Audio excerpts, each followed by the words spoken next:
여러분 반갑습니다. 또 이렇게 줌 영상 으로 교제한 다음에 또 이렇게 특강 시간을 맞이했습니다. 특별히 오늘은 사실 설교를 하지 않고 특강으로 수련의 첫째 날을 시작하려고 합니다. 그래서 뭐 옷도 좀 이렇게 좀 자유롭게 입었고요. 또 메시지 전달 방식도 이렇게 녹화를 해서 하기로 했습니다. 음 내일은 설교를 하려고 합니다. 그래서 내일은 강의실하고 예배실 장면으로 해서 넥타이도 메고 내일은 그렇게 하려고 하고요. 오늘은 이제 강의니까 좀 편안하게 여러분들도 보시면서 이렇게 함께 좀 배우는 그런 시간을 좀 가지고자 합니다. 오늘은 특별히 이제 제목 보시면 성경은 부와 가난을 어떻게 말하는가, 청년 그리스도인의 경제관에 대해서 함께 살펴볼 텐데 잠깐 기도하고 시작하겠습니다. 하나님, 어지러운 세상 가운데 우리 청년들 이렇게 택하여 주셔서 구원받게 하시고, 또한 오늘 특별히 수련의 첫째 날 맞이하여서 이러한 때에 특별히 우리가 어떠한 경제관을 가지고 살아야 될지 함께 생각하고자 합니다. 성령께서 지혜를 주셔서 성경적 가치관, 성경적 경제관을 가지며 살아갈 수 있도록, 또 우리 생각이 바뀌어질 수 있도록 인도하여 주옵소서. 감사하고 예수님의 이름으로 기도하옵나이다. 아멘. 자, 지금 보시면 이제 제목이 이렇게 되어 있죠. 한번 같이 살펴보겠습니다. 18세기 프랑스 혁명 후 전 세계는 봉건사회, 신분사회에서 탈피하여 모두가 평등한 인권을 누리는 민주사회로 변화되었다. 지금은 대부분 민주주의를 지향하고 있으며 군주제가 시행되더라도 경제적인 면에 있어서는 많은 자율성이 보장되고 있는 나라들이 많이 있지요. 특별히 또 시장 경제 체제와 자본주의 그리고 민주주의가 함께 톱니바퀴처럼 얽혀 이렇게 톱니바퀴처럼 돌아가고 있죠. 음, 지금 우리가 사는 한국 사회 역시 그런 시대의 흐름에 맞춰서 흘러가고 있습니다. 이러한 시대에 여러분 20, 30대를 보내고 있는 청년들은 과연 돈에 대해서 어떤 인식이 있어야 할 것인가? 세상이 바라보고 추구하는 경제관을 가지고 살 것인가, 아니면 성경에서 말씀하시는 경제관을 가지고 살 것인가? 이 문제에 있어서 먼저 고민했던 믿음의 선배들의 글을 참고하면서 또 성경적 방향성을 한번 찾아보도록 하겠습니다. 요즘같이 이제 부동산이 폭등하고 또 뭐 주식이다, 비트코인이다 이런 걸로 인하여서 재테크 문화가 엄청 발전한 때에 오히려 우리에게는 어떠한 가치관을 가져야 될까? 세상 사람들과 구분된 경제적 가치관은 어떤 것일까? 성경적 가치관은 무엇일까? 한번 고민해 보겠습니다. 우선은 이 부분에 대해서 먼저 심각하게 고민했던 아주 훌륭하신 분들이 있어요. 그분들의 책을 좀 참고해 보고자 합니다. 자, 첫 번째 자크 엘룰이라는 사람이 있어요. 이 사람은 이제 프랑스 사상가인데 기독교 사상가입니다. 그래서 아주 재밌어요. 이분이 쓴 책들이 굉장히 좀 많이 있는데 굉장히 급진적인 그런 사고를 가지신 분이십니다. 그래서 자크 엘룰의 책은 요 책이에요. 요 책. 하나님이냐 돈이냐. 지금 뭐 영상에서는 글씨가 거꾸로 보이나요? 뭐 이런 책이 있어요. 이게 아주 오래된 책인데 아마 개정판이 나왔을 겁니다. 저는 옛날 책을 가지고 있는데 그 책에 이제 있는 내용을 제가 좀 인용을 합니다. 돈에 대한 사랑을 물리치는 것은 우리의 능력에 속한 일이 아니다. 그렇죠. 돈에 대한 유혹은 엄청나니까요. 하나님의 개입이 필요하죠. 은혜가 필요합니다. 돈에는 권세가 있다. 즉 사람을 사로잡는 힘이 있다는 것이죠. 요 밑에 잠깐 볼까요? 자, 엘룰은 돈의 두 가지 특성을 말한다. 먼저는 권세의 측면이고 다음은 유혹의 측면이 있다고 한다. 그래서 돈은 권력이 있어요. 권력. 그리고 유혹의 힘이 있습니다. 그래서 하나님의 권세에서 벗어나게 하는 다른 형태의 권세가 있다는 것이죠. 이에 대해서 세 가지 접근을 하는데, 먼저 이제 예를 들면 아론의 금송아지 사건. 하나님을 경외할 자리에 우상을 세워 가나안 땅으로 인도하는 영을 바꿔버리게 됐죠. 그러니까 그만큼 이 금송아지, 뭔가 이렇게 풍요를 갖다 주는 이런 것들로 하나님을 대체해버리는 그런 것이 있고요. 근데 솔로몬 역시 신명기 17장 17절에 왕의 그 모세를 통해서 하나님이 왕을 뽑게 되면 이런 여러 가지 힘든 게 있다, 단점이 있다라는 걸 기록해 놨는데 거기에 이제 후궁이나 돈을 많이 가지면 안 된다라고 돼 있어요. 근데 솔로몬이 이 유혹에 넘어갔죠. 그러니까 지혜의 왕도 이 지혜는 없었어요. 이게 돈이 그만큼 강력한 힘과 권세와 유혹이 있다는 것이죠. 포로 이전 이스라엘 말기 거짓 선지자와 제사장들이 그랬는데 이게 종교 지도자들 아닙니까? 그죠? 선지자와 제사장은 종교 지도자예요. 그럼에도 불구하고 그들이 이 돈의 유혹과 권세에 넘어가 버립니다. 그래서 미가서 3장 11절에 보면 이렇게 되어 있죠. 그들의 우두머리들은 뇌물을 위하여 재판하며 그들의 제사장은 삭슬 위하여 교훈하며 그들의 선지자는 돈을 위하여 점을 치면서도 여호와를 의뢰하여 이르기를 여호와께서 우리 중에 계시지 아니하냐 재앙이 우리에게 임하지 아니하리라. 실제로 재앙이 임하고 있는데 괜찮다라는 거예요. 그러니까 요즘으로 치면 이런 거죠. 교회가 막 타락해 가고 있는데 괜찮어. 하나님 우리와 함께 하신다니까. 이것도 다 하나님 뜻이야. 하나님 영광을 위해서 뭐 하는 건데 괜찮아 괜찮아 이러면서 타락해 가는 그런 것과 비슷한 거죠. 근데 여기 보면 이제 좀 주목할 단어가 있지요. 돈을 위하여 이렇게 돼 있어요. 돈을 위하여. 그래서 또 여기도 보면 뇌물을 위하여, 여기는 삭슬 위하여. 같은 말이죠. 뇌물, 삭, 돈 다 같은 거죠. 그러니까 종교 지도자들이 돈의 권세와 유혹에 빠지면 백성을 잘못된 길로 인도하게 됩니다. 저도 상당히 위험성이 있어요. 그러니까 기도 많이 해주세요. 그냥 저는 제가 돈을 취득하려고 노력해서는 안 되고, 저 같은 경우는 이제 교회가, 하나님이 교회를 통하여서 내 인생을 책임져 주신다 이런 개념이 있거든요. 그렇게 교육받아 왔고 또 성경도 그렇고, 그러니까 그렇게 잘 살 수 있도록, 그러니까 이제 부자가 되도록 잘 사는 개념이 아니고 돈의 유혹이나 돈의 권세에 눌려서 혹은 유혹에 넘어가서 사는 자가 아니라 진리에 살아간 자. 그래서 이게 돈을 위하고 삭슬 위하고 뇌물을 위하는 자가 아니라 하나님의 영광을 위하고 교회를 위하고 특별히 말씀을 위하여 사역하는 목사가 될 수 있도록 여러분들이 저를 도와주셔야 됩니다. 제가 전에 말했죠? 제가 특별한 일이 없으면 여기 은퇴할 때까지 있잖아요. 여러분들 나랑 같이 간다니까요. 20년 이상을. 그러니까 기도해 주셔야 돼요. 여러분들의 영혼을 하나님이 저를 통하여 양육하게 하셨기 때문에, 저도 이제 말씀을 통하여 잘 절제하려고 교육받고 양육되어지지만 여러분들도 여러분들을 영적으로 인도하는 담임 목사님이 흔들리지 않도록 기도 많이 해주셔야 됩니다. 왜냐하면 이거는 봐봐요. 솔로몬도 흔들렸다니까요. 예, 수많은 선지자들 제사장들도 다 흔들렸어요. 제가 뭐 대단하겠습니까? 대단하지 않아요. 그러니까 기도 많이 해주셔야 됩니다. 그리고 여러분들도 저와 함께 이 돈의 권세와 유혹에 억눌리지 않도록 함께 노력해 나가야 됩니다. 한번 해봅시다. 앞으로 20년 함께. 너무 짧습니까? 예. 한번 이 돈의 유혹을 이겨나가도록 우리 함께 노력해 봅시다. 이 자본주의 시장 경제 체제 속에서 이게 참 쉽지 않은 일이에요. 이게 이제 우리의 전투입니다. 영적 싸움이에요. 어떻게 보면 이게 아마겟돈이야. 이게 마지막 전쟁이에요. 전쟁. 자, 봅시다. 자본주의 사회는 누가 더 많은 재물을 가질 수 있는 효율성을 가졌는가에 대해서 이제 사람을 판단하죠. 결혼할 때 보면 이제 돈 많은 사람, 직업도 돈 많이 버는 직업, 가정도 돈 많은 가정, 뭐 이런 것들이 행복을 결정한다고 생각해요. 근데 사실은 그렇지 않죠. 여러분, 우리나라가 세계 경제 순위 한 10위 정도 되는데 행복 지수가 10번째인가요? 아니죠. 저 밑에 바닥을 치고 있잖아요. 근데 오히려 행복 지수가 높은 나라들은 그렇게 잘 사는 나라들이 아니에요. 그러면 이게 뭘 의미하냐면 이 행복 지수를 경제적 효율성으로 판단할 수 없다는 거예요. 근데 이제 자본주의는 뭐냐면 아니다. 돈이 많아야 행복하다라고 하는 거짓 사상을 많이 심어줘요. 일단 TV나 이런 데 보면 다 그래요. 그냥 뭐 신데렐라 증후군인가 뭐 그런 것도 다 그런 자본주의에 물든 사상에서 나온 것들이에요. 그러니까 뭐 이렇게 갑자기 이렇게 부유하게 되는 것이 참된 행복이다. 뭐 이렇게 하는 건데 성경은 그렇게 말하지 않죠. 어쨌든 봅시다.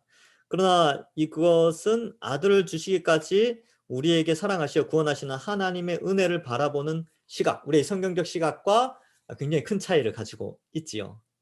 좀 이해되시겠어요? 그러니까 여러분 이제 머릿속에 혼돈이 와야 돼요. 어떤 혼돈이 와야 되냐면 여러분들이 가지고 있는 행복관, 그 행복관의 중심에 상당히 돈이라는 부분이 자리를 차지하고 있을 거예요. 근데 성경은 우리의 행복의 중심에 성경이 있는 것이 아니라 하나님의 사랑이 있다는 거예요. 하나님의 사랑. 그래서 이것에 의해서 사람을 평가하고 시대를 바라보는데 이 두 가치관이 머릿속에 같이 공존하고 있으니까 이 혼돈이 오는 거죠. 그러면 성경은 계속해서 끊임없이 세속적 가치관을 버리고 성경적 가치관으로 우리를 양육하고 있다는 사실을 우리가 기억해야 합니다. 자, 봅시다. 돈을 벌기 위한 노동은 돈을 섬기는 우상 숭배며 자기를 사랑하는 수단이지만 거저주시는 하나님의 은혜에 동참하는 노동은 하나님 뜻에 순종하는 믿음이며 이웃을 사랑하는 수단이다. 이게 무슨 말이냐면 어떤 목적이 있고 그 목적을 이루기 위한 수단이 있죠. 근데 우리의 목적은 뭐냐면 하나님께 영광이에요. 하나님 영광, 하나님 나라를 위한 거죠. 그럼 그 하나님 나라를 위해서 이 돈이라는 것이 수단으로 쓰이죠. 근데 우리는 어떤 걸 있냐면 돈을 목적으로 하는 거죠. 돈을 많이 벌면 된다. 모든 것이 해결될 것이다 라고 해서 돈을 목적에 두고 그 방향성을 추구해가면서 온갖 수단을 다 동원한다는 거예요. 그러니까 돈의 위치를 수단에 갖다 놔야 되는데 목적에 갖다 놓고 수단은 온갖 종류의 수단을 다 발휘해서 이 돈을 얻으려고 하는, 그게 좀 안타깝다 뭐 그런 거죠. 그래서 사실 노동에서 돈을 번다는 것은 자기를 위한 것이 아니라 하나님을 위한 거예요. 그러니까 자기를 위해 돈을 벌려면 그건 이제 우상 숭배와 마찬가지다, 이렇게 자크 엘룰은 세게 이야기합니다. 자, 봅시다. 그러면 대안이 뭐냐? 대안.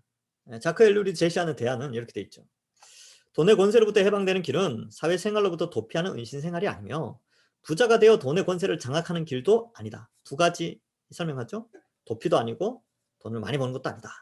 돈의 권세로부터 해방되는 길은 매매 법칙이 지배하는 사회에 살고 있으면서도 거저 주시는 하나님의 은혜를 의지하여 거저 주시는 삶을 실천하는 길이다. 이렇게 이제 설명하고 있습니다. 자, 이러한 부분에 있어서 우리가 이제 이런 것들을 좀 알 수가 있지요. 자, 한번 봅시다. 그다음,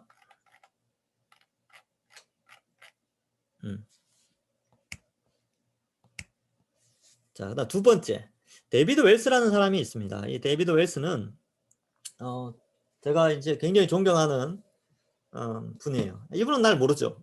예, 이분은 날 잘 모르는데 저를 모르지만 저는 이분을 알게 된 게 이 책을 통했습니다. 예, 신학 실종. 뭐 얼굴도 그렇게 괜찮게 생기셨어요. 예, 멋있게 생겼죠. 근데 이게 이제 재판이고 첫 번째 판도 저한테 있는데 제가 성경책 다음으로 많이 읽은 책이고, 누군가 나에게 성경책 다음으로 추천할 책이 있습니까? 그러면 저는 이 책을 추천합니다. 그래서 하여튼 뭐 그래요. 예. 아이고. 예. 자, 그다음 봅시다. 예. 데이비드 웰스.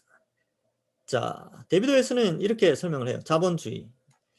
노동을 효율성으로 본다. 그래야 고부가 가치 노동과 저임금 노동의 가치를 분별하며 노동의 가치를 왜곡시키고 있다. 손노동의 가치가 감소된다. 그러니까 이게 이제 자본주의가 그렇죠.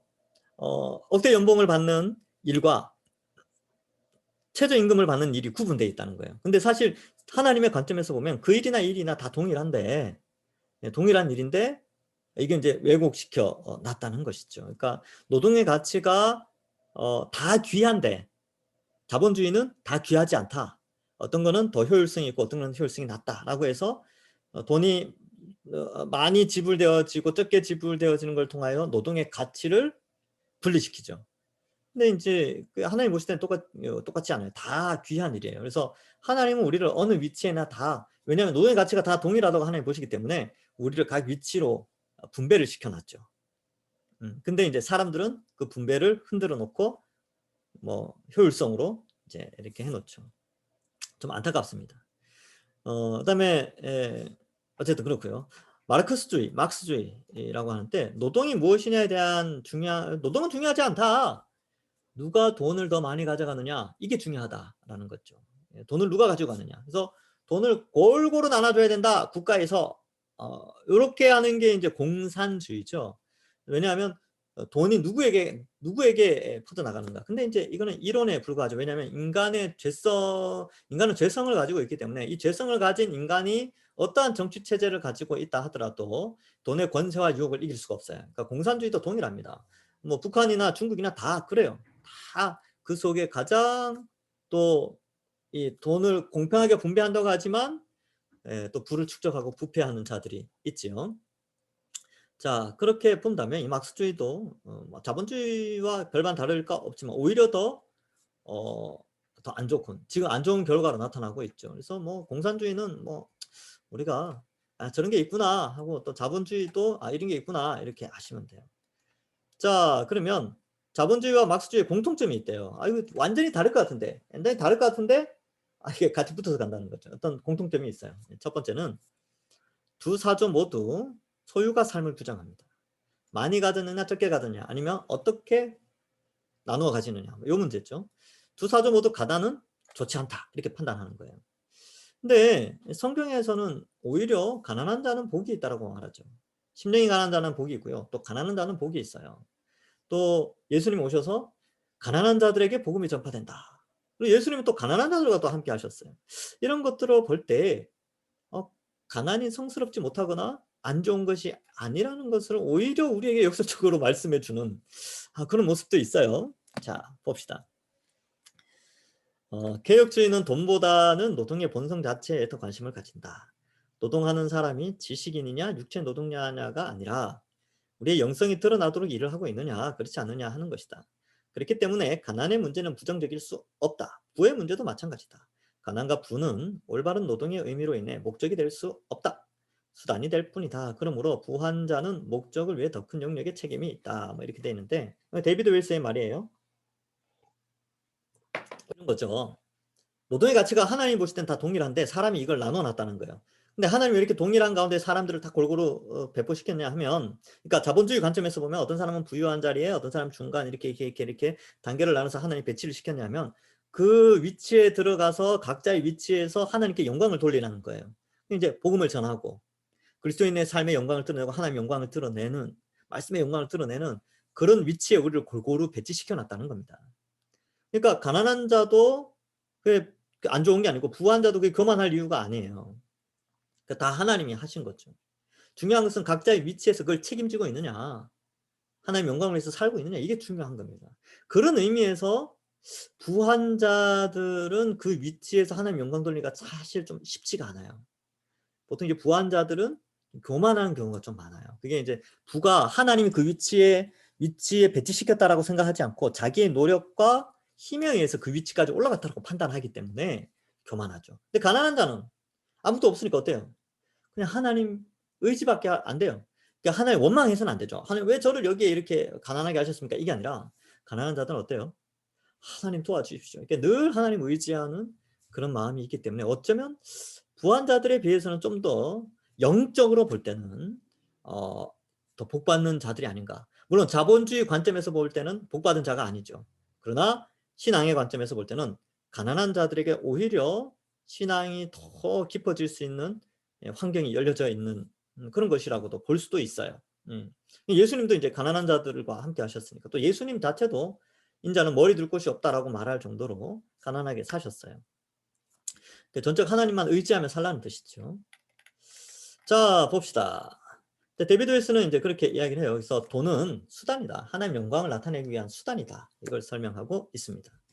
자, 그다음 예수 복음서 사전에서의 부와 가난. 예, 이 책도 하나 소개시켜 드릴게요. 이거는 이제 좀 두꺼워요. 자, 이 책인데 예수 복음서 사전. 이만큼 두껍습니다. 예. 이만큼 두꺼워요. 예. 근데 이 사전인데 놀랍게도 이 사전에 이 부와 가난에 대한 내용을 다루고 있어요. 그러니까 그러면 이 성경 안에서 돈 문제가 얼마나 크게, 경제관이 얼마나 크게 에 이렇게 나타나고 있는가를 이런 책들을 통해서 알 수 있는 거예요. 그러니까 굉장히 깊이 있게 다루고 있다는 거죠. 예, 그리고 중요한 의미를 가지고 있다. 특히 요즘같이 우리같이 자본주의 사회에 살고 있는 우리에게는 이 부분에 있어서 반드시 우리가 좀 알 필요가 있다는 것을 말씀해 주고 있습니다. 자, 보겠습니다. 자, 1세기 유대인들은 이 부와 가난을 어떻게 봤는가? 뭐 그렇게 봤대요. 부자는 어쨌든 당시의 계층을 좀 보면 부자와 가난한 자가 있었는데, 부자는 대제사장 가문, 헤롯 가족, 뭐 유대 귀족, 장사 세금 징수자, 뭐 세리죠, 세금 징수자는. 그다음에 가난한 자는 하급 성직자, 1년에 2주만 성직을 수행하는 자들, 그다음에 소장농들, 일용직들, 이런 사람들이에요.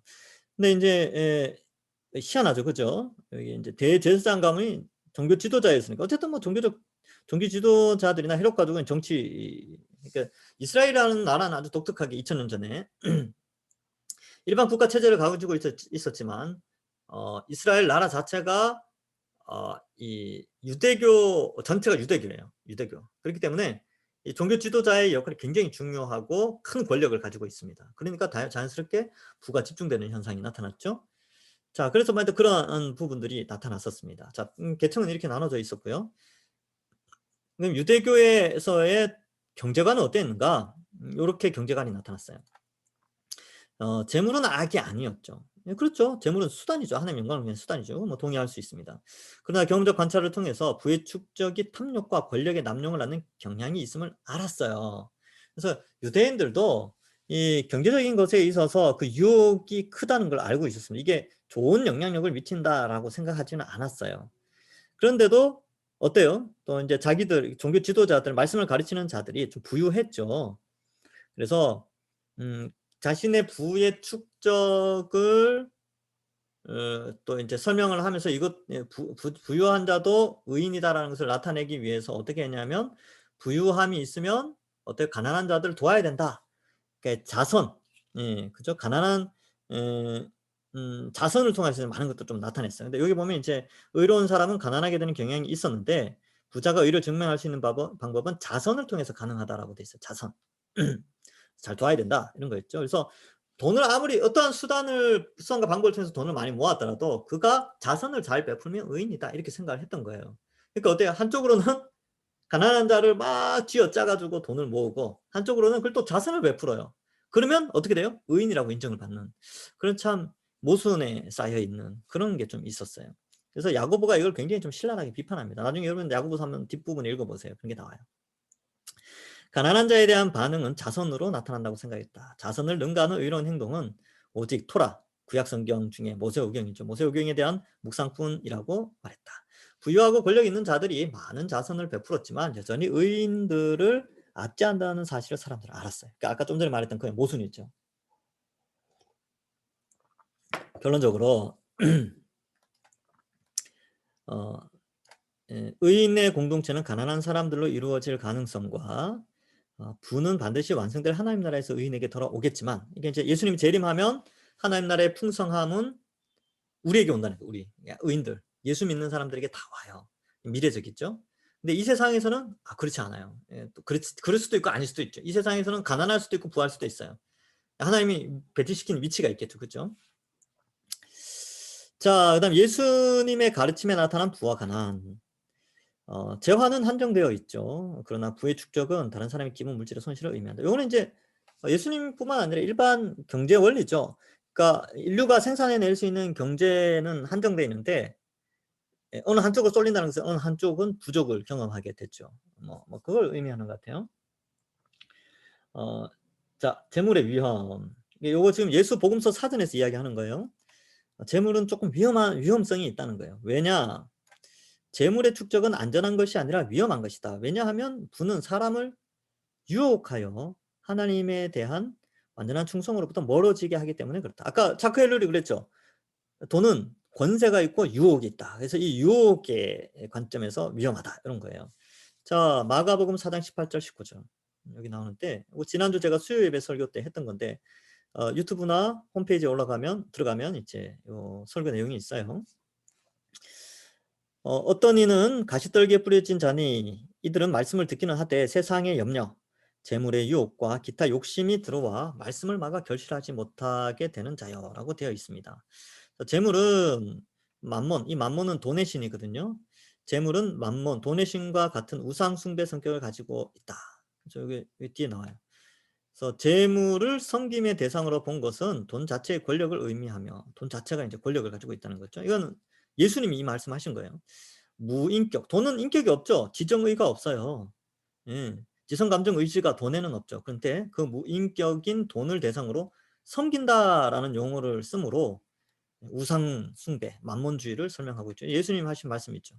한 사람이 두 주인을 섬기지 못할 것이니 혹 이를 미워하고 저를 사랑하거나 혹 이를 중히 여기고 저를 경히 여김이라 너희가 하나님과 재물을 겸하여 섬기지 못하느니라 이렇게 설명하죠. 부자가 구원받는 것은 불가능합니다. 예, 부자가 구원받는 게 불가능하다. 왜 이런 말을 했을까? 여기 나오죠. 낙타가 바늘기로 나가는 것이 부자가 하나님 나라에 들어가는 것보다 쉬우니라. 이거 불가능하다는 거예요. 예. 이 부자가 왜 그럴까? 왜? 왜냐하면 예, 부를 축적했기 때문에. 그렇죠. 부를 축적했기 때문에. 그리고 가난한 자를 압제하는 방식으로 했습니다. 그러면 오늘날의 부자는 다 지옥 갑니까? 그 개념이 아니에요. 이게 어떤 거냐 하면 이 부를 축적한 사람들의 중심에 자기중심적인 게 있어요. 자기 자아숭배. 그래서 부를 축적해서 자신이 인정받고 자기를 즐기고 자기 영광을 드러내는 수단으로 이 부유한 자들이 있는 거죠. 근데 아까 말씀드렸죠. 하나님이 우리를 부유한 자리에 뭐 그냥 평범한 자리에 아니면 가난한 자리에 두신 목적이 있죠. 그 두신 목적대로 살아가는 자들은 다 그런 가운데서 예수 믿는 사람 다 구원받습니다. 그러니까 부자라도 예수님 잘 믿고 부자로서의 하나님이 맡겨준 사명을 잘 감당하는 자들이 있다니까요. 예. 그런 자들에 대해서 설명하는 것이 아니라 자기를 위하고 하나님의 영광이 아니라 자기를 높이고 또 가난한 자들을 압제해서 재물을 축적하고 이런 것들에 대해서 말씀하고 있습니다. 그래서 부유한 사람 중에 구원받은 사람이 있어요. 삭개오 보세요. 삭개오. 그러나 삭개오 사건을 통해 불가능한 일이 가능함을 보여준다. 즉 하나님으로서는 다 할 수 있느니라 라고 보여주시죠. 자, 여기 볼까요? 누가복음 19장 8절에 보면 삭개오가 서서 주께 여짜오되 주여 보시옵소서 내 소유의 절반을 가난한 자들에게 주겠사오며 만일 누구의 것을 속여 빼앗는 일이 있으면 네 갑절이나 갚겠나이다. 예수께서 이르시되 오늘 구원이 이 집에 이르렀으니 이 사람도 아브라함의 자손이미로다. 지금 삭개오는 직업을 포기하겠다고 하지 않았어요. 그러니까 레위나 마태죠. 마태처럼 직장을 포기하지 않았어요. 그러니까 삭개오는 계속 그 일을 하는 거예요. 세리의 일을 계속 하되 혹 자기가 가진 그 부의 축적이 잘못된 것이라면 절반을 가난한 자들에게 돌려주겠다는 거죠. 그 절반은 가지고 있는 거죠. 그러니까 부자는 절반 빼도 부자예요. 그죠? 그러니까 뭐 100억 가지는데 50억 가난한 자를 위해서 주겠습니다. 그럼 50억 가지고 있는 거죠. 부자죠. 그러니까 삭개오는 부유한 자예요. 그런데 어떻게 돼요? 여기 중요한 거죠. 봐요, 여기. 누구의 것을 속여 빼앗는 일. 그러니까 부의 축적 방식을 설명하는데 부정적인 부의 축적 방식이 있으면 4배로 갚겠습니다. 이 말은 부정한 방법으로 재물을 축적하지 않겠다. 이런 의미예요. 그죠? 그리고 오히려 가난한 자들을 돌보겠습니다. 이런 의미로 말하죠. 그러자 예수님 뭐라 그래요? 예수께서 이르시되 오늘 구원이 이 집에 이르렀으니 이 사람도 아브라함의 자손이라. 구원받는 자라는 거예요. 이게 뭐냐면 꼭 반드시 가난해야 구원받는다 이게 아니고 각자의 배치시켜진 위치에서 하나님의 영광을 드러내는 그런 자가 구원받는다는 거죠. 그러니까 여기 봐봐요. 마가복음 10장 25절과 누가복음 19장 8절을 통해서 볼 때 부자는 반드시 구원받지 못한다 이 개념이 아니라는 거예요. 그러나 부자가 재물의 유혹에 빠질 확률이 상당히 높으니까 경고를 하고 있는 것이죠. 그래서 여러분들도 부유한 자가 앞으로 여러분들이 노력한다고 부유한 자가 될 수 있겠지만 그러나 그것도 하나님의 섭리죠. 노력해도 안 되는 부분도 있어요. 사회 구조상. 예. 그래서 앞으로 어떠한 경제적 위치에 배치가 되든지 뭐 부유한 자든지 중간이든지 좀 가난하게 되든지 어느 위치에 있든지 하나님의 목적이 있다는 사실을 알고 그 목적에 교만하지 않고 돈 많다고 교만하면 안 되고요. 돈 없다고 낙심하면 안 돼요. 하나님이 위치시켜 놓은 게 있구나. 그러나 우리에게 있는 건 뭐라고요? 미래적 완성될 하나님 나라에서 모두가 균등하게 풍부한 하나님 나라의 풍요를 누릴 수 있도록 해주신다는 겁니다. 그러니까 지금 그 사명을 잘 감당해야 되죠. 어떻게 보면 부유한 자에게는 더 큰 책임이 있는 겁니다. 근데 그 책임을 감당하지 못할 만큼 돈이 주는 권세와 유혹이 강하기 때문에 부자가 이 천국 가는 게 힘들지 않을까? 힘들다 이렇게까지 예수님은 말씀하시는 거죠. 근데 또 성경에 보면 부유한 자들이 많이 있었어요. 뭐 자주장사 루디아, 뭐 사업가죠. 그래서 빌립보에 교회를 마련해 줍니다. 그리고 이제 빌립보에 그 간수가 아니고 간수, 그 감옥에 간수가 있어요. 공무원이죠 요즘으로 치면. 예. 근데 그 사람도 예수님 믿었죠. 그러니까 이제 빌립보 교회 안에는 가난한 자, 여종도 있었고 그런 로마 시민권자로서 간수도 있었었고 루디아 사업가도 있었고 막 다양한 계층이 있었죠. 또 뭐 골로새 교회에 뭐 빌레몬 같은 사람도 있었고 부유한 자예요. 오네시모를 데리고 있었던 이 빌레몬은 이제 부유한 자였겠죠. 그러니까 이제 교회 안에는 여러 계층이 있다는 거예요. 그래서 부자는 구원 못 받는다 이 개념으로 가면 안 된다는 거예요. 그죠? 부자가 잘못된 방향으로 살아갈 때 예수님의 경고다. 그리고 잘된 부자가 어떻게 하나님께 영광 돌릴 것인가는 사교를 통해서 좀 알 수 있다. 자, 자신을 위해 재물을 쌓는 것은 죄다. 뭐 이렇게 이제 자기 숭배로 간다는 것이죠. 이 내용이 이제 밑에 잠깐 나오면 하나님은 이르시되 어리석은 자여 오늘 밤에 네 영혼을 도로 찾으니 내가 준비한 것이 누구의 것이 되겠느냐. 자기를 위하여 재물을 쌓아두고 자기를 위하여 이게 중요해요. 자기를 위하여 재물을 쌓아두고 하나님께 대하여 부여하지 못한 자는 이와 같으리라. 예. 또 제자들에게 이르시되 그러므로 내가 너희에게 이르노니 너희 목숨을 위하여 무엇을 먹을까 무슨 염려하지 말라. 하나님 책임져 주십니다. 그래서 앞으로 여러분 노후 준비, 앞으로 나는 어떻게 살 것인가, 집은 어떻게 구할 것인가. 아유 뭐 하나님 알아서 하시겠죠 뭐. 예. 없으면 없는 대로 삽시다. 저도 마찬가지예요. 뭐 저도 집 없어요. 예. 저 노후 준비 하나도 안 돼 있어요 지금. 근데 이제 뭐 하나님 알아서 해주시겠지. 예. 지금 그런 믿음을 가지고 여기까지 왔어요.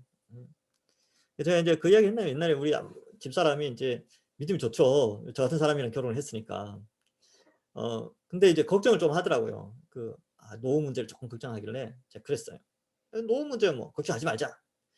그래서 뭐 나중에 그래도 나이 들면은 병원도 가야 되고 뭐도 해야 되고 뭐 준비해놔야 되지 않겠냐. 살 집도 있어야 되고. 그래서 제가 이야기했어요. 노후 준비 안 돼 있으면 일찍 죽으면 된다고. 하나님이 돈 없어서 병원에 못 가면 어떻게 일찍 죽죠?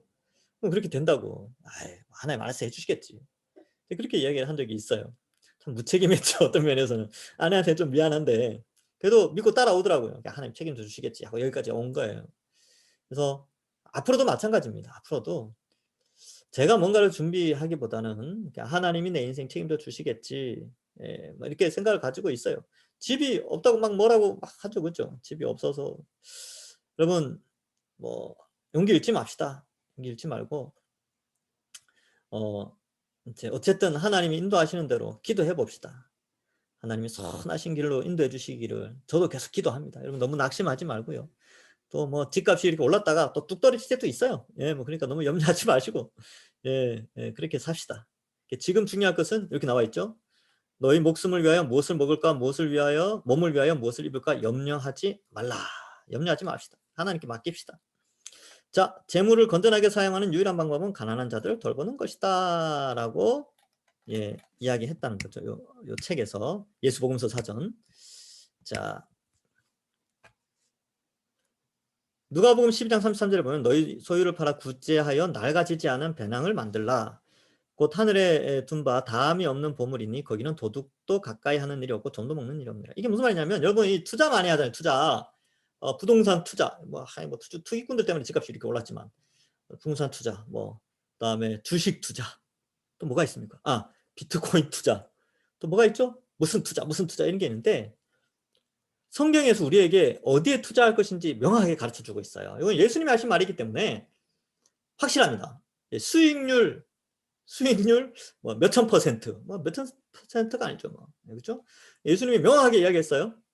소유를 팔아서 구제하여 낡아지지 아니하는 배낭을 만들라. 곧 하늘에 둔 바 다함이 없는 보물이 거기에 쌓인다는 거예요. 그러니까 우리의 구제가 하늘에 쌓이고 있다는 거예요. 하늘에 투자하라는 것이죠. 그래서 이거 보면서 제가 투자를 시작했죠.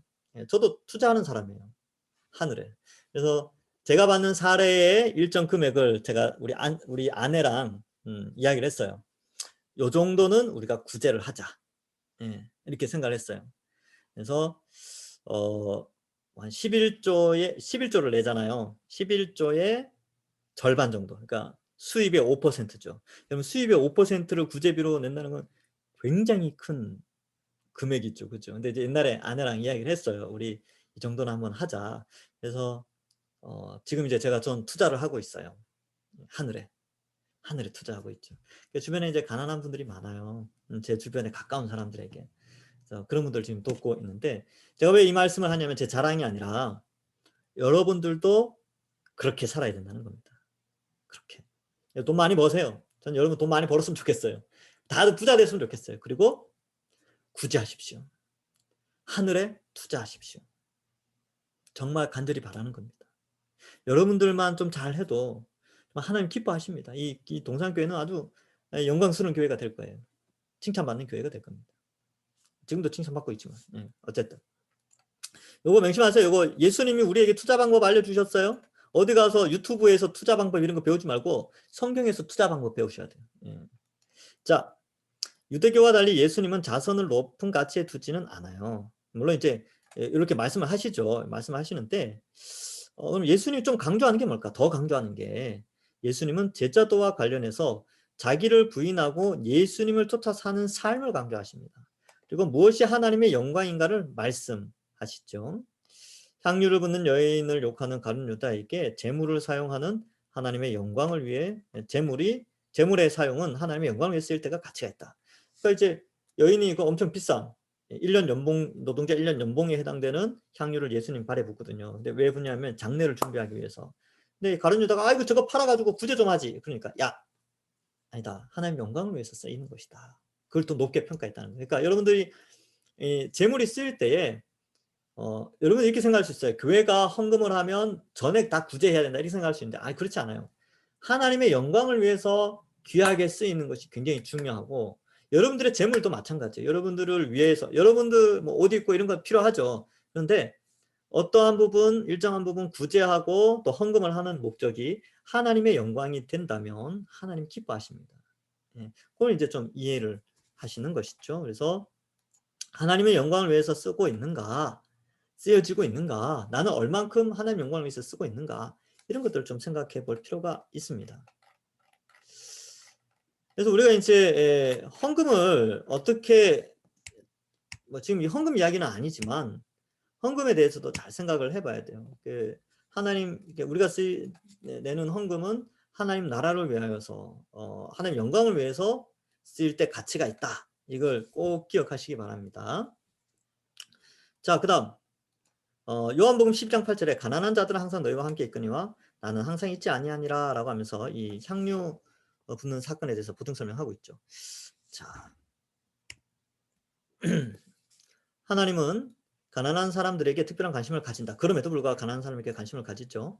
가난한 자는 복이 있나니 하나님 나라가 너희 것이며 심령이 가난한 자는 복이 있나니 천국이 저희 것입니다. 이렇게 말하죠. 그래서 마태복음에는 심령이 가난한 자라고 되어 있는데 누가복음에는 가난한 자라고 아예 복이 있다 이렇게 표현하고 있어요. 그래서 여러분 자본주의 사회에서 가난은 복이 아니죠. 그러나 성경 하나님의 말씀은 가난한 자들이 복이 있대요. 여러분 지금 스스로 가난하다고 여기시나요? 복이 있습니다. 근데 사실 우리는 가난하지 않죠. 전 세계 인구가 70억인데 70억 중에 여러분들 10억 안에 들어갑니다. 상위 15% 20% 안에 들어가요.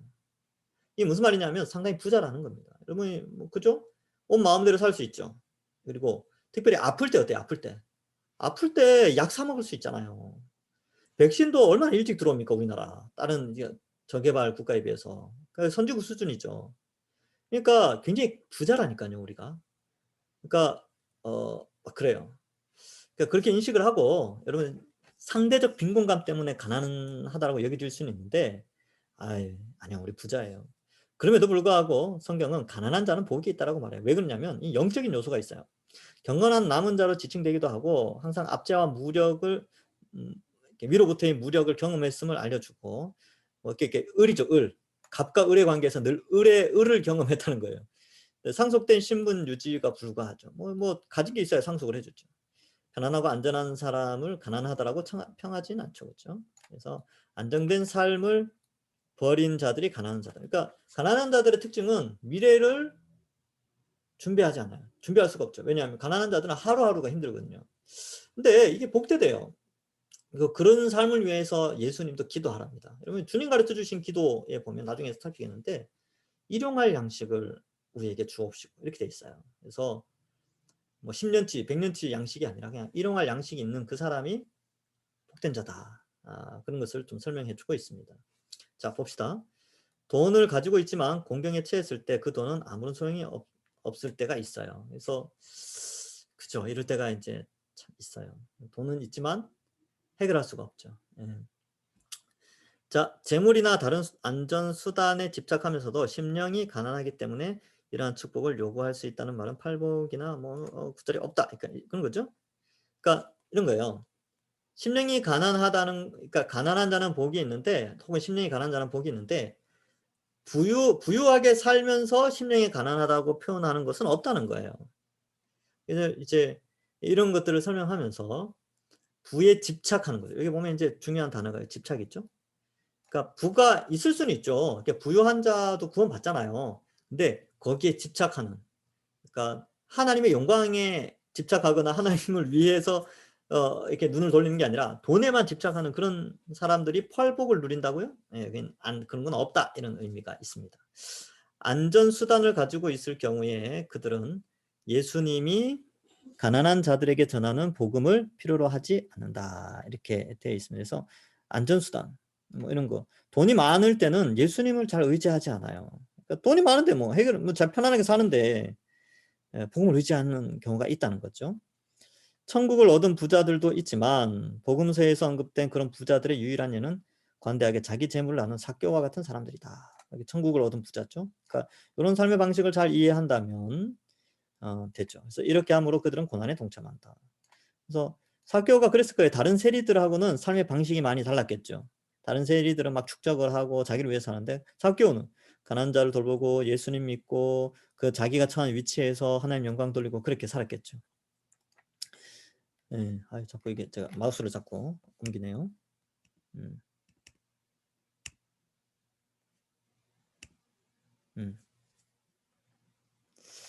자, 가난한 자를 돌보면 영원한 보상을 받는다. 이게 이제 구제를 통한 하나님 나라의 상급, 선에는 상급이 있다.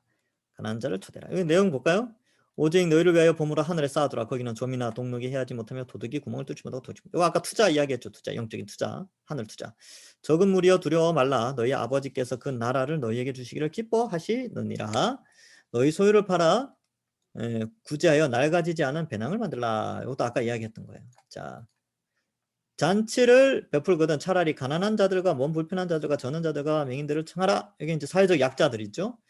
그리하면 그들이 갚을 것이 없으므로 내게 복이 된다. 이거 놀랍지 않습니까? 그러니까 갚을 것 없는, 갚을 수 있는 형편이 안 되는 사람들에게 선을 베풀면 그들이 못 갚으니까 어떻게 되겠어요? 그들이 어때요? 부활 시에 내게 갚음이 되겠다. 이게 이제 원리죠. 그러니까 재물을 나누는데 그들이 못 갚으니까 어때요? 마지막 때에 그들이 갚아야 되는 그 모든 것들이 나에게 돌아온다. 뭐 이런 의미가 있죠. 예수님께서 이렇게 말씀하셨습니다. 의인들의 부활 시에 네가 갚음을 받는다. 이게 천국의 상급을 쌓는 거예요.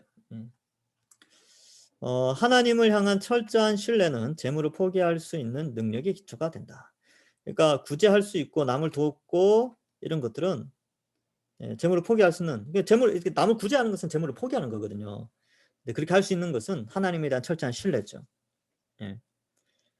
하늘에 있는 아버지가 진실로 자신을 돌본다고 확신하는 사람은 아낌없이 줄 수 있다. 그죠. 하나님이 채워주신다, 이런 믿음 있는 사람은 얼마든지 돈을 잘 쓸 수 있어요. 지혜롭게. 반면 하늘 아버지에 대한 신뢰가 부족할 때 자신의 안전을 대비할 수 없으며 결국 그것은 만물을 섬기는 일이 되고 만다. 하나님이 내 인생 책임져 주시지 않는다라고 판단할 땐 철저하게 자기가 자기 인생을 준비해야 돼요. 얼마나 피곤합니까? 이런 사람이 결국 만몬을, 하나님을 신뢰하지 않으니까 돈을 신뢰하게 되고 그것은 곧 만몬을 섬기게 되는 것이다, 이런 거예요. 부를 포기하는 것이 요구된다고 해서 되는 것이 아니고 안정감을 느낄 때 저절로 되는 것이다.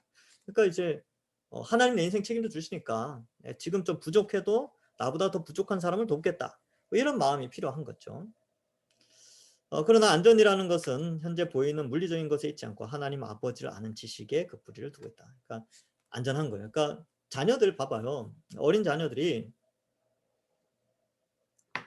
내일이나 모레를 걱정하잖아요. 3학년이 4학년을 걱정하잖아요. 지금 3학년이 이제 올라간다. 3학년 올라가잖아요.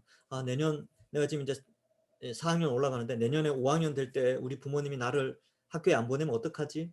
5학년이 되어서 책을 뭐 학원을 안 보내주면 어떡하지? 이런 걱정하는 애들 아무도 없어요. 왜요? 그들의 머릿속에는 아버지, 어머니에 대한 신뢰가 있기 때문에 그렇죠. 그게 없으면 그때부터 자기가 준비해야 되죠. 4학년짜리가. 근데 우리도 마찬가지예요. 우리 인생을 하나님이 책임져 주신다라는 믿음이 있기 때문에 우리는 염려 없이 살아가는데, 내 인생을 내가 책임져야 된다, 내 노후는 내가 책임져야 된다라는 생각을 가져버리면 그때부터 두려운 거예요. 염려하게 됐죠. 하나님보다 돈에 집착하게 되는 그런 결과를 맞이하게 됩니다. 오늘날 이 한국교회 안에서 이런 부분들에 대해서 좀 생각해 볼 필요가 있죠. 새로운 공동체에서는 포기가 주된 삶의 정황이다. 포기를 통한 복, 핍박과 더불어 100배나 받는다. 이렇게 돼 있어요. 베드로가 여자와 이랬다. 보소서 우리가 모든 것을 버리고 주를 따랐습니다. 그렇죠. 그래서 버린 자는 현세의 직감 이렇게 했는데 100배나 받는다 이렇게 표현하죠. 근데 박해도 겸하여 받는다. 그렇지만 영원한 하나님 나라에서 영생을 못 받을 자가 없다. 이렇게 예수님께서 말씀하고 있습니다. 공동체 안에서 부를 함께 나눈다는 의미. 그들이 남기고 떠난 가족보다 더 큰 대가족을 얻게 된다. 포기를 통해 일시적 보상 수준, 뭐 구제하면 부자가 된다는 논리. 이게 이제 뭔가 이런 거 있잖아요. 이런 거, 그러니까 그런 거, 그러니까 가난한 자를 도우면 하나님이 몇 배로 갚아준다, 100배로 갚아준다 이런 거나 아니면 교회 헌금 많이 하면 하나님이 10배로 갚아준다 이런 것들 조심해야 된다는 거예요. 이게 뭐냐면 예수님의 가르침을 본다면 분명히 개인적 성취를 중시하는 윤리로 전락하고 말 것이다. 그래서 삼류부흥사들 구제하면 더 큰 재물 주신다. 이건 이제 잘못된 거죠. 더 큰 재물을 현세에 주진 않죠. 구제하면 영원한 하나님 나라에서 더 큰 재물을 주신다. 이렇게 말하면 되는데 이런 거 있잖아요. 여러분 100만 원을 내면 뭐 하나님이 반드시 1000만 원으로 주십니다. 이렇게 하는 것은 일반화의 오류입니다. 일반화의 오류라서 옳지 않아요. 마음은 그랬으면 좋겠어요. 저도 여러분들이 그렇게 뭐 저나 여러분이나 주를 위해서 귀한 뭐 구제를 하고 남을 돕고 할 때 100배로 채워주시면 좋죠. 그렇지 않는다 할지라도 그런 목적 때문에 구제하는 거 귀한 재물을 쓰는 것이 아니라 하나님의 영광을 위해서 그냥 쓰는 거예요. 목적이 다르죠. 그렇죠? 네. 자, 그 다음 종말론과 예수님의 윤리. 예수님의 윤리 수용 정도. 예수님의 윤리는 특수 제자들에게만 된 거다. 사도들에게만 준 거다. 위에 나오는 것들이 이건 우리가 못 받아들여요. 이건 수용 불가. 예수님의 윤리는 현실적인 윤리, 하나님 나라에 완성된 후에 적용되는 것이다. 그러니까 예수님이 재림한 후에 펼쳐질 나라에서 적용되는 것이다. 우리 잘 아는 알버트 슈바이처가 이런 말을 했어요. 알버트 슈바이처가 윤리적으로는 착한 사람이에요. 가난한 자들 많이 도왔죠. 근데 이 사람도 신학자였거든요. 그러나 그의 신학은 조금 안 좋습니다. 이것도 수용 불가, 받아들일 수 없어요. 우리가 받아들이는 거 부분 수용 혹은 전적 수용인데 저는 이거 다 괜찮아요. 예수님이 가르쳐준 윤리는 사람의 무능과 은혜의 필요성을 깨닫게 한다. 우리 힘으로는 안 된다는 거예요. 남을 재물을 내어주고 남을 돕는 게 우리 힘으로는 안 되니까 하나님 은혜가 필요하다. 맞습니다. 종말론적 입장에서 이게 말이 어려운데 우리가 지켜야 될 삶의 윤리다. 맞습니다.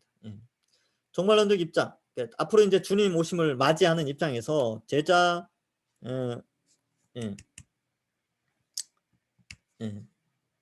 입장에서 우리가 지켜야 할 삶의 제자들을 통한 삶의 윤리 현상. 제자들은 모든 것을 버리고 예수님을 따랐지만 그렇다고 그들의 소유를 완전히 버린 것은 아니었죠. 그래서 상당한 경제적 손실을 감수해야 됐습니다. 뭐 예를 들면 바나바도 그랬죠. 바나바가 밭을 팔아서 교회에 헌금을 하죠. 근데 전부를 판 게 아니에요. 일부를 팔았어요. 즐겁게 그리고 풍성하게 드렸다. 요 마음이 중요한 거예요. 자원하는 마음으로. 하여튼 뭐 그래요. 그래서 부와 가난의 문제에 있어서 이렇게 부유한 자들에게 의무감을 설명하고 있고 가난한 자들은 가난한 가운데서도 하나님을 의지하는 그렇기 때문에 복이 있다 이렇게 설명을 하고 있습니다. 그러니까 자본주의나 공산주의가 말하는 그런 경제관과 좀 많이 다르죠. 성경적 경제관이랑 이 시대의 경제관이 많이 달라요. 우리는 어느 경제관을 따라가야 될까요? 성경적 경제관을 따라가야 되죠. 그래서 자 봅시다. 이제 그 다음 마지막 책으로 제가 이 책을 소개합니다. IVP 성경신학사전 이렇게 돼 있죠. 이것도 좀 두꺼워요. 이렇게 좀 두껍습니다. 이 책에서도 여러분 봐봐요. 지금 사전에서도 이 부와 가난에 대한 경제적인 문제를 굉장히 강조하고 있죠. 이게 중요하기 때문에 이 특강을 하는 겁니다. 구약에 나타난 가난은 볼까요? 결핍, 불행, 고난을 말하며 부정적 의미로 표현되기도 합니다. 구약에서는. 그러나 안정과 번영의 복을 누리는 자는 가난한 자들을 돌봐야 된다. 요 이제 그러니까 가난한 자들은 늘 이렇게 이제 힘들다는 거예요. 근데 가난한 자와 부한 자가 항상 어쨌든 주님 오실 때까지 나눠져 있는데 부한 자에게 책임이 있다는 것을 구약에서 설명을 하고 있습니다. 자 볼까요? 신명기에 보면 신명기 몇 장이죠? 15장 7절에서 11절 봅시다. 7절과 11절만 봅시다. 7절, 8절, 11절. 내 하나님 여호와께서 내게 주신 땅 어느 성읍에 되든지 가난한 형제와 너와 함께 거주하거든 그 가난한 형제에게 내 마음을 완악하게 하지 말며 내 손을 움켜쥐지 말고 반드시 내 손을 그에게 펴서 그에게 필요한 대로 쓸 것을 넉넉히 구워주라 이렇게 돼 있죠. 이게 신약시대에 넘어오면 신약성경 사도행전 2장이나 4장에 보면 물건을 서로 통용하는 게 있죠. 4장에 가면 가난한 자가 없어지게 됩니다. 그러니까 아주 이 하나님 나라가 어떻게 이루어졌는가, 가시적인 앞으로 임할 하나님 나라가 어떻게 가시적으로 잠깐 맛볼 수 있었는가를 초대교회를 통해서 볼 수 있는 것이죠. 땅에는 언제든지 가난한 자가 그치지 아니하겠으므로 내가 내게 명령하여 이르노니 너는 반드시 네 땅 안에 내 형제 중 곤란한 자와 궁핍한 자에게 내 손을 펼지니라. 여기 하나님 명령이죠. 여러분 우리가 이런 게 아주 중요합니다. 그래서 여러분 우리 한국교회가 좀 부유하잖아요. 그래서 도시교회가 농촌교회를 도와야 되고 한국교회가 또 세계 가난한 교회들을 좀 도와야 돼요. 그래서 선교 이런 거 굉장히 좀 중요하죠. 율법의 많은 명령들은 명백하게 가난한 자들을 돕기 위한 것이다. 안식일에 쉬라는 거는 종과 나그네에게 동일하게 적용되죠. 사실 주인들은 안식일에 그렇게 평소 때 일 많이 안 하잖아요. 종이 일을 많이 하죠. 근데 하루를 쉬게 함으로 은혜를 베푸는 거죠. 가난한 자들을 배려하는 거죠. 나그네에게도 동일하게 적용되고 추수 때 떨어진 이삭은 그냥 남겨둬야 돼요. 왜냐하면 가난한 들이 와서 죽거든요. 그래서 보아스가 이걸 잘했어요. 그래서 누구예요? 룻을 만나잖아요. 자, 채권자가 빚을 진 가난한 자로부터 이자를 받거나 겉옷을 빼앗는 것을 금한다. 이렇게 되는데 여러분 이거 있잖아요. 교회 안에서 이런 거 없어져야 됩니다. 돈 빌려주고 이자 받는 거. 근데 은행 이자도 아니고 은행 이자보다 많이 받는 거. 그건 좀 안 좋은 것 같아요. 그리고 아예 교회 안에서는 돈 거래하지 마세요. 이게 제일 좋습니다. 제일. 그러니까 누구한테 돈을 빌려서 이런 생각은 있죠. 야, 은행에서조차 돈을 못 빌리니까 나한테까지 왔구나. 아니면 내가 은행에서 돈을 빌릴 수 없으니까 교회 누군가에게 돈을 빌려야 되겠다. 이렇게 생각할 수 있는데 저는 반대입니다. 왜요? 돈은 권세가 있고 유혹이 있다 그랬죠. 그래서 이게 돈이 오고 가는 사이에 그리스도 안에서 한 형제인데 이게 깨트려질 수 있기 때문에 아예 교인들 사이에서는 돈 거래하지 마셔야 돼요. 빌리지도 말고 빌려주지도 마세요. 분명히 이야기했어요. 나중에 나한테 딴소리 하면 안 됩니다. 분명히 이야기했어요. 빌려주지도 말고 빌리지도 마세요. 만약에 빌려줄 거면 안 받을 생각하고 빌려주세요. 나 이거 안 받겠다. 딱 빌려주면 괜찮아요. 멋있잖아요. 근데 그렇지 않은 이상 나중에 돌려받겠다는 생각으로 빌려주지 마세요. 이자를 더 받겠다? 그것도 안 좋습니다. 자, 안식년에는 땅을 쉬도록 해야 하며 그 소틀은 가난한 자들을 위해서 주었다. 그래서 6년 동안 농사 짓고 7년째는 농사를 안 지어요. 그러면 그 땅에 자연스럽게 곡식이 자라잖아요. 그러면 그거는 가난한 자들이 다 갖고 가는 거죠. 예언서에는 가난한 자들을 억압하는 부자에 대해서 비난이 자주 등장하게 됩니다. 그리고 진정한 금식은 배고픈 자들과 음식을 나눠 먹는 거다. 이거 이제 이사야 58장에 나오는데, 그러니까 내가 굶는다 이런 뜻이 있잖아요. 그러니까 굶은 그 금액, 내가 굶은 그 금액을 가난한 자들에게 주라는 의미에서 금식이에요. 단순히 굶어서 고행을 해서 하나님께 잘 보이는 금식은 의미가 없어요. 진짜 금식은 내가 굶어서 그 굶은 금액을 가난한 자들을 위해서 아니면 주의 영광을 위해서 뭔가에 쓰겠다 이런 의미가 있는 겁니다. 그게 이제 이사야 58장에 나오죠. 잠언에서는 하나님께서 도움이 필요한 자들을 돌보는 사람들을 복 주신다는 선언과 함께 가난한 자가 부르짖는 소리에 귀를 막고 듣지 않는 자들에게는 경고한다. 가난한 자들의 소리를 부르짖어야 돼요. 들어줘야 됩니다. 그래서 기독교인 사업체를 하시는 분들은 최저임금 이하로 주면 안 돼요. 그러니까 직원들에게 너무 박하게 해서는 안 된다는 거예요. 이게 아주 중요하죠. 그래서 하여튼 이런 거 좀 잘 배려해야 돼요. 여러분이 나중에 이제 사업을 하게 되면 그렇게 되는데, 물론 이제 사업체가 어려우니까 최저임금까지는 주는데, 막 그런 거 있잖아요. 오늘은 뉴스 이런 데 보면 외국인 노동자들 와가지고 할 때, 외국인 노동자들에게 줄 수 있는 임금도 그게 있겠죠. 그죠?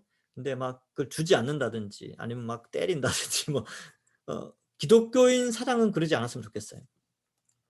제가 이제 전에 교회에 제철, 그러니까 주물 작업하시는 사장님이 계셨는데, 그 힘든 일이니까 다 외국인 노동자들이 와요. 근데 그 외국인 노동자한테 정말 잘해주신 거예요. 그러니까 얘네들이 안 갈라 그래. 그러니까 사장이 너무 잘해주니까. 그리고 비자가 만료돼서 갔다가 반드시 그 자리로 온다는 거예요. 거기에 또 들어가고 싶어 하는 거죠. 왜냐하면 우리 사장님은 예수 믿는 사람이다. 그리고 이 사장님은 우리에게 정당한 노동의 대가를 지불해 준다. 그 신뢰가 있기 때문에 한국에 대한 이미지가 굉장히 좋습니다. 그분 때문에. 그러니까 그분이 예수 믿는 사장님이에요. 그러니까 장로님이시죠. 그래서 존경을 받는 모습을 봤어요. 그래서 그리스도인은 저래야 되지 않을까, 뭐 그런 생각을 해봅니다. 제가 이제 많이 물어봤어요. 이 장로님이 혹시 또 잘못하고 있는 거 아닌가 싶어가지고 제가 물어봤는데, 굉장히 잘하고 계시고, 제가 가봤는데요. 예, 외국인 노동자들이 아주 행복하게 일하고 있더라고요. 자, 신약에 나타난 가난. 자, 신약에서는 이렇게 표현하고 있죠. 복음서. 자선의 대상이 가난한 자들. 부자 청년에게 영생을 위해 재산을 팔아가지고 모두 팔아가지고 나눠줘라 그러니까 싫었죠. 떠나갔죠. 근데 예수님이 알고 계셨죠. 이 청년이 부에 집착하는 사람이라는 걸 알고 있었어요. 그 다음에 자선의 행위가 강조된다. 명예와 지위를 얻으려는 위선적 자선은 예수님이 경고하고 있습니다. 예. 하나님 나라의 상속자인 가난한 자들. 여기 이제 잠깐 요거 이제 오른손이 하는 일을 왼손이 모르게 하라 뭐 그런 건데, 그렇게 하지 않고 남 도우며 꼭 뉴스나 누군가 알아주길 원해요. 그래서 아니면 이제 자선을 하는 걸 인스타에 올려, 페이스북에 올려. 나 이만큼 자선을 했다. 이런 것들은 예수님이 좀 안 좋아하세요. 예. 하나님 나라의 상속자인 가난한 자들. 이사야 61장 1절의 말씀을 인용하여 나사렛 회당에서 예수님이 가난한 자들에게 복음이 전파된다라고 말씀하시죠. 그래서 복의 선언, 하나님 나라를 소유하는 백성을 묘사하고 있습니다. 가난한 자는 복이 있나니 그거예요. 가난에 대한 예수님의 태도. 가난하지는 않았지만 초청한 자들이 많았다. 그러나 제자들에게 가난한 가운데 사역할 것을 말씀하시고 파상하셨다. 제자들은 돈이나 여분의 옷과 신발도 지닐 수 없었고 그들의 말을 듣고 그들의 전한 소식을 받아들인 자에게 전적으로 의존하며 살았다. 이게 무슨 말이냐면 제자들을 파송했어요. 근데 제자들이 살 것을 준비하는 게 아니고 제자들을 받아들인 가정이나 마을 단체에서 그 제자들의 생존을 책임져 줬다는 거예요. 이게 아주 중요하죠. 그러니까 이 복음을 전하는 자, 그러니까 전임 사역자들이죠. 복음을 전적으로 사역하는 자들은 본인이 미래를 준비하는 게 아니라 본인을 받아들인 교회나 마을 공동체에서 그들의 인생을 책임지도록 그렇게 해주셨죠. 그러니까 의존. 왜냐하면 이게 그렇게 할 때 하나님 더 의존하면서 복음을 잘 전할 수 있기 때문에 아마 예수님이 이렇게 한 것 같습니다. 그러나 전 재산을 하나님께 반드시 드려야 된다는 논리는 비약적이죠. 바나바와 아나니아 사피라를 통해서 보았듯이 모든 재산을 드리지는 않았어요. 바나바는 어때요? 밭을 팔아서 드렸죠. 그래서 칭찬했죠. 근데 아나니아와 사피라는 밭을 팔아서 이거 하나님께 드려야지 하고 드리면서 절반은 빼면서 딱 줬다는 거예요. 그 절반은 지네들이 가져갔죠. 그러니까 이게 뭘 의미하느냐면 절반을 내면서 사람들한테 야 이거 우리 전부다 라고 속였다는 거예요. 그래서 성령을 속였다, 하나님을 속였다 이런 표현이 나와요. 그래서 이제 이 사람들 잘못된 거죠. 팔았으면 주를 위해서 팔았으면 주를 위해 다 드려야 되죠. 이런 거죠. 11조를 드릴 때 하나님께 드릴 때 하나님 요거 나의 11조입니다 라고 하는데 11조가 아니야. 11조가 아닌 거죠. 그러니까 300만 원을 받았어. 11조 드릴 때 30만 원 해야 되잖아요. 근데 어떻게 해요? 하나님 20만 원인데 요거 11조입니다 하고 드렸다는 거예요. 그리고 아나니아와 삽비라 같은 사람이죠. 그래서 여기 이제 초대교회 같으면 다 죽었는데 하나님 은혜를 베푸셔서 요즘 안 죽이시죠. 근데 여러분 이거 잘 생각하셔야 돼요. 하나님께 드리는 것에는 셈이 정확해야 됩니다. 저 같은 경우는 저한테 어떻게 하냐면 저는 이제 교회에서 사례를 주시잖아요. 전임 사역자니까. 근데 사례보다 좀 많이 해요. 왜 많이 하냐? 11조를 조금 내가 주어진 사례보다 좀 많이 하는 이유가 중간중간에 들어오는 누가 이제 책 보라고 주잖아요. 그럼 그걸 다 적어놔요. 수입을 다 적는다니까요. 적어서 거기에 해당하는 부분 플러스 알파로 또 뭘 하냐면 혹시나 싶어서 더 이렇게 합니다. 더 해봤자 얼마 안 돼요. 근데 어쨌든 그렇게 하는 거죠. 그렇게 훈련을 받았어요. 왜냐하면 내 11조를 정확하게 계산하기는 좀 어렵지만 그러나 하나님 앞에서 조금 부끄럽지 않은 방식으로 하는 게 뭘까라고 판단을 했을 때 아예 차라리 11조보다 좀 더 많이 해서 11조를 하자. 이건 이제 재훈련 방식입니다. 여러분들이 따라 하든지 안 하든지 그건 여러분들이 알아서 하시면 되고요. 제가 아까 말씀드렸죠. 저를 돕는 아주 부자 장로님이 계셨다고. 그분이 그렇게 하셨어요. 그분이 자기 11조보다 훨씬 많이 하셨어요. 왜냐하면 하여튼 그렇게 훈련을 받았대요. 그리고 이제 그분은 사업가라서 머리를 잘 쓰신 거죠. 뭐 예를 들어서 내가 50만 원에 11조를 해야 되는데 그분은 60만 원을 해버린 거예요. 왜냐하면 이렇게 60만 원 하면 하나님 이만큼 채워주신다는 믿음 때문에 했대요. 근데 실제로 그분은 그렇게 해야 되는데 다 그렇게 되지는 않지만 어쨌든 그런 마음으로 하셨대요. 머리를 쓰신 거죠. 근데 저는 이제 그런 것보다는 그냥 더 많이 하는 게 또 뭐 그렇게 큰 돈이 아니니까. 그죠? 큰 돈이 아니니까 11조에 저에게는 큰 돈이 아니라고 저는 판단을 해서 그냥 조금 더 하는 거니까 그렇게 하는 거죠. 근데 아나니아와 삽비라처럼 해서는 안 된다는 거예요. 그러니까 정해진 11조가 있는데 그보다 적게 하는 것은 하나님을 속이는 거죠. 자, 서신서와 계시록. 바울은 대다수의 신자들은 보잘것없는 태생의 가난한 사람들이었지만 바울은 대다수의 신자들은 보잘것없는 태생이 가난한 사람들이죠. 복음을 통해 누리는 풍요로움을 강조했다. 여기 이제 봅시다. 여러분들 다 가난하죠? 예, 가난할 거예요. 여러분 돈 안 버는 사람들도 있으니까. 돈 벌어도 적게 벌잖아요. 아직 청년 때니까. 소득이 적어요. 그래서 다 가난하다고 생각할 수 있죠. 한번 봅시다. 고린도후서 6장 10절에 보면 근심하는 자 같으나 항상 기뻐하고 가난한 자 같으나 많은 사람을 부요하게 하고 아무것도 없는 것 같으나 모든 것을 가진 자다라고 바울이 자신을 소개합니다. 멋지지 않습니까? 가난한데 남을 부요케 한대요. 멋진 사람이에요. 그렇죠? 바울은 가난하게 살았지만 다른 사람의 부유함을 위해서 이렇게 살았다는 거죠. 영적인 부유함을 의미하겠죠. 그리고 영원한 하나님 나라의 부요를 주는 의미에서 그렇게 표현한 것 같습니다. 자, 마지막 페이지. 예, 거의 1시간 강의를 했네요. 예. 바울은 이제 다 끝나갑니다. 예. 바울은 또한 모금 운동을 동참하면서 공유하며 부유함과 가난에 대한 단어의 의미를 좀 더 폭넓게 사용한다. 고린도후서 8장 9절에 의하면 부유하신 그리스도가 가난한 분이 되셔서 신자들은 부유하게 되어 서로 나눌 수 있게 되었다. 자, 고린도후서 8장 9절 볼까요? 우리 주 예수 그리스도의 은혜를 너희가 알거니와 부요하신 이로써 너희를 위하여 가난하게 되시면 그의 가난함으로 말미암아 너희를 부요하게 하려 하심이라. 이렇게 돼 있죠. 야고보서에서는 가난한 자를 차별하지 말고 자기 몸같이 사랑하라고 나온다. 이렇게 돼 있어요. 예. 부자들은 재물이 사라질 것이고 뭐 이렇게 되어 있죠. 품꾼들의 이게 뭐냐면 품꾼들 자기 직원들한테 그 적당한 삭스를 주지 않았을 때 이제 조심하라는 거예요. 요한계시록의 이제 서머나 교회 같은 경우는 굉장히 가난했어요. 이 교회 자체 가난했는데 실상은 네가 부요한 자니라. 그래서 서머나 교회가 칭찬받은 교회거든요. 아주 역설적으로 가난하지만 부유하다. 그래서 저는 참 위로가 돼요. 이 가난한 자들이 얼마나 위로가 됐을까요? 생각해 보세요. 나는 가난한데 하나님 볼수 너무 부유한 자야. 이렇게 인정해 줄 때. 그래서 계시록 2장 9절에 보면 나오죠.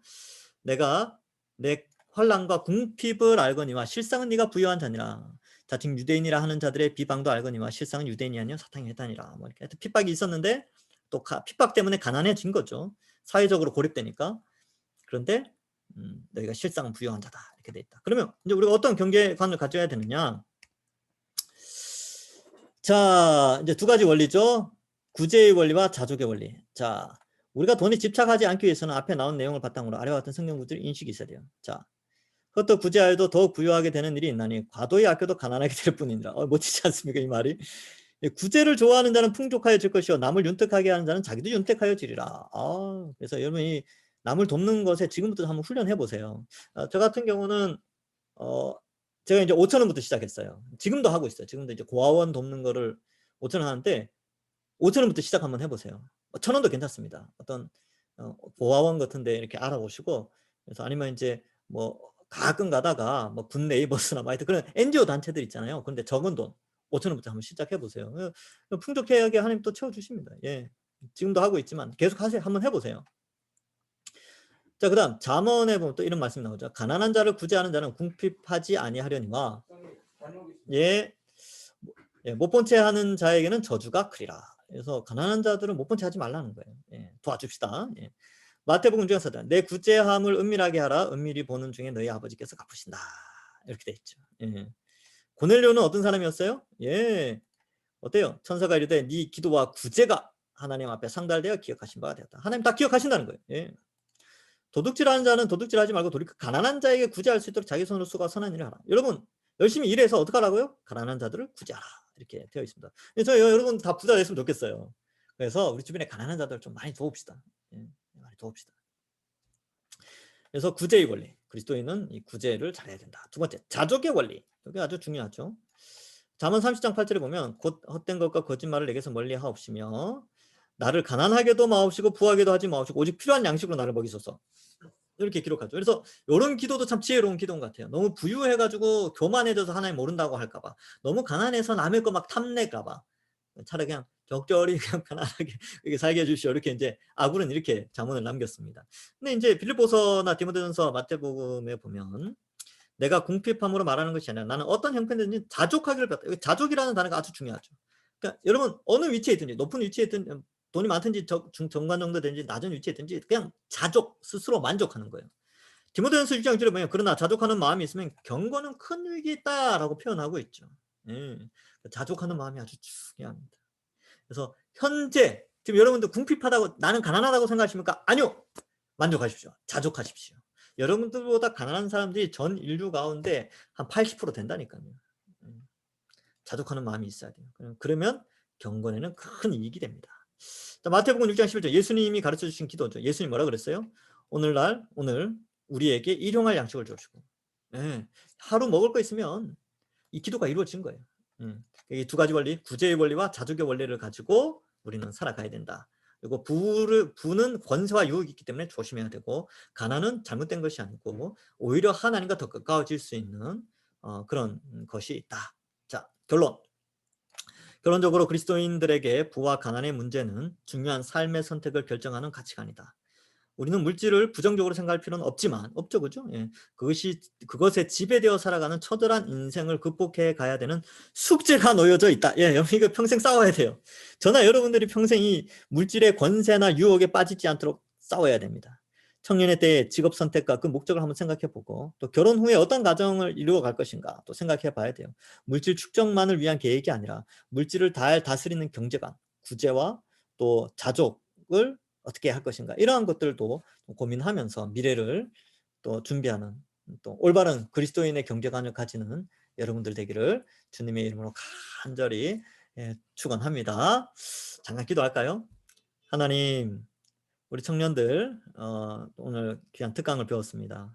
이 세속 사회의 경제관, 가치관을 뛰어넘어서 성경적 가치관으로서 이 시대의 빛과 소금의 역할을 감당해내는 우리 청년들 되게 하여 주옵소서.